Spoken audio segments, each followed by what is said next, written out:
Tent house business एक ऐसा business है जिसकी डिमांड कभी खत्म होने ही वाली नहीं है। लगातार इसकी डिमांड बनी ही रहती है। अगर आपने नोटिस किया होगा तो चाहे किसी का बर्थडे हो, शादी पार्टी फंक्शन हो, किसी की सगाई हो या फिर किसी के घर में मौत ही क्यों ना हो गई हो, वहां पर भी टेंट हाउस मंगाया जाता है, लगाया जाता है, क्योंकि एक ऐसा एरिया चाहिए होता है जो थोड़ा सा ठीक ठाक लग सके, क्योंकि 4 मेहमान आने होते हैं। टेंट हाउस के साथ में वहां कुर्सियां भी चाहिए होती हैं, सोफे गद्दे भी चाहिए होते हैं, बहुत सारी ऐसी चीजें होती हैं जो टेंट हाउस वालों के पास ही होती हैं और वो सारी चीजें चाहिए होती हैं। तो क्यों ना आप इसी के बिजनेस को शुरू करें और इस अपॉर्चुनिटी का फायदा उठाएं और अच्छा प्रॉफिट कमाएं। आज की इस वीडियो में हम जानने वाले हैं कि किस प्रकार से आप टेंट हाउस बिजनेस को शुरू कर सकते हैं, इसमें ओवरऑल इन्वेस्टमेंट कितना आएगा, ओवरऑल प्रॉफिट आपका कितना होगा, कौन सा लाइसेंस लेना मैंडेटरी है, सामान आप कहां से खरीदेंगे, कौन कौन से खरीदेंगे, सब कुछ। तो इस वीडियो को अंत तक जरूर देखिएगा। हेलो एंड वेलकम फ्रेंड्स, मेरा नाम है अनूप सिंह और आप देख रहे हैं आपका अपना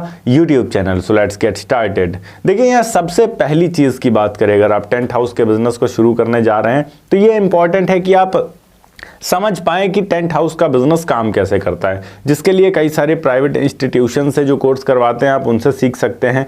अगर आप वहां से नहीं सीखते हैं तो दूसरा ऑप्शन ये है कि आपके आसपास जो भी टेंट हाउस वाले हैं, एटलीस्ट आप उनके पास कुछ टाइम काम करिए। कुछ टाइम से मेरा मतलब है 6 से 7 महीने या 8 महीने या 1 साल काम करिए। आपको अच्छे से समझ में आ जाएगा कि टेंट हाउस का बिजनेस काम जो होता है वो किस तरीके से किया जाता है, वर्क किस तरीके से करता है, आपको कस्टमर किस तरीके से मिलेंगे और भी बहुत सारी चीज़ें।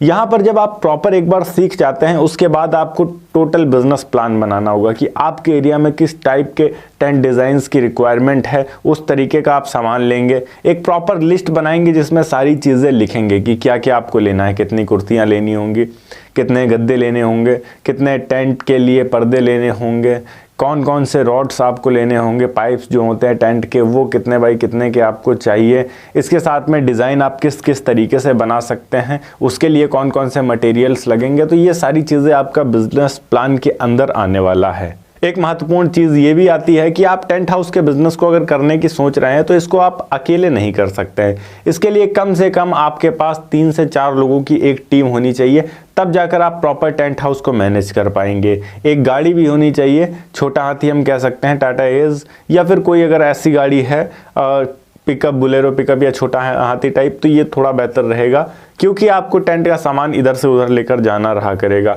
या फिर आपकी गांव में या आपके आसपास कोई ऐसा व्यक्ति है जिसके पास पिकअप या बुलेरो टाइप है, तो आप उससे कांटेक्ट कर सकते हैं कि मुझे जब जब नीड पड़ेगी कहीं ले जाने की मैं तुमसे कांटेक्ट करूंगा।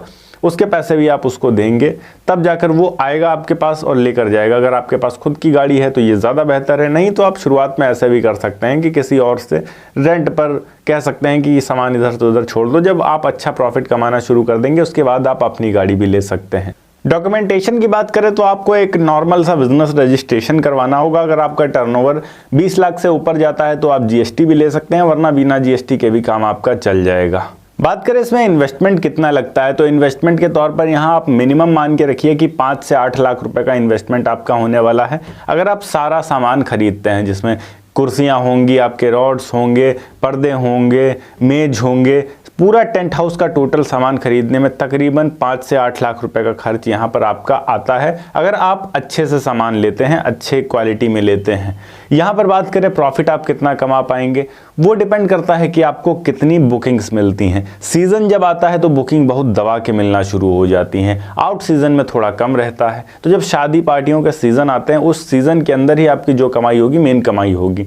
यहाँ पर एक बुकिंग के आप 10,000 से लेकर 50,000 रुपए तक ले सकते हैं, डिपेंड करता है आप कैसे एरिया में हैं और वहाँ पर क्या डिमांड रहती है। यहाँ पर अगर हम मान के रखते हैं ऑन एन एवरेज 1 महीने के अंदर जब सीज़न चलता है तब 10 बुकिंग भी आपको मिल जाती है और एक से आप केवल 20,000 रुपये भी ले रहे हैं, तब भी आप 2 लाख रुपए निकाल लेंगे 1 महीने की।